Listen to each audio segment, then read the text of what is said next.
Isaïe chapitre 43, verset 11. Bible de Jérusalem, il est dit ici, c'est moi, Yahvé, virgule, en dehors de moi, il n'y a pas de sauveur.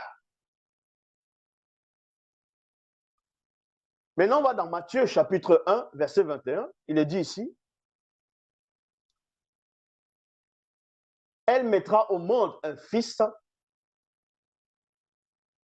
et tu l'appelleras Jésus, virgule, car il sauvera son peuple de ses péchés. Donc, on va dire Jésus est le sauveur.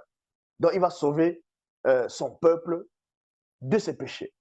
Mais puisqu'on dit son peuple, donc, mais c'est Dieu qui a le peuple. Est-ce qu'un homme a son peuple? Forcément, c'est Dieu qui a son peuple. Donc, Dieu vient sauver son peuple en tant que Jésus, donc en tant que lui-même Dieu. Non. On vous donne l'explication simple. Jésus n'est pas exceptionnel. Que ce soit sur la terre ou de l'autre côté, il y a plein comme lui. Selon les Bibles. Exode chapitre 32 au verset 7, il est dit, alors le Seigneur, dans notre version, l'Éternel, dit à Moïse, redescends tout de suite, car ton peuple, virgule, que tu as fait sortir d'Égypte, a commis un grand péché. Donc, Dieu dit ici que le peuple d'Israël, c'était le peuple de Moïse. Pourquoi il lui dit ça? Parce que dans Exode 7, Moïse était devenu Dieu. Vois, je te fais Dieu. Donc, c'est son peuple.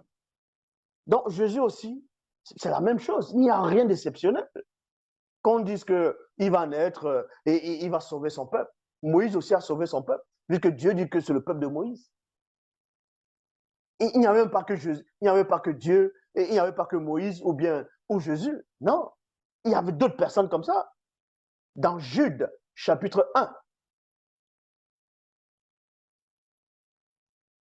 on va dans Jude pour vous donner l'explication de ce que ça veut dire. Dans Jude, pourquoi on dit que Jésus est le sauveur? C'est pas parce que dans Isaïe, il est dit en dehors de Dieu, il n'y a pas de sauveur, que Jésus est le sauveur du peuple, mais Moïse aussi était le sauveur du peuple. On va dans Jude, chapitre 1, verset 25, il est dit, ô seul Dieu, notre sauveur, par l'intermédiaire de Jésus-Christ. Voyez?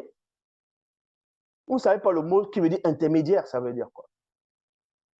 Ça veut dire que si moi je suis là, j'ai envie de vous sauver, et c'est moi le sauveur unique, je dis je vais passer par là. Pour vous sauver, c'est ça l'intermédiaire, hein, pour vous sauver. Maintenant, je lui donne ma puissance, une partie de la puissance, je lui donne mon autorité d'aller sauver. Et donc, quand il vient, il ne vient pas comme ça. Il vient avec des pouvoirs, il vient avec un mandat, un cachet.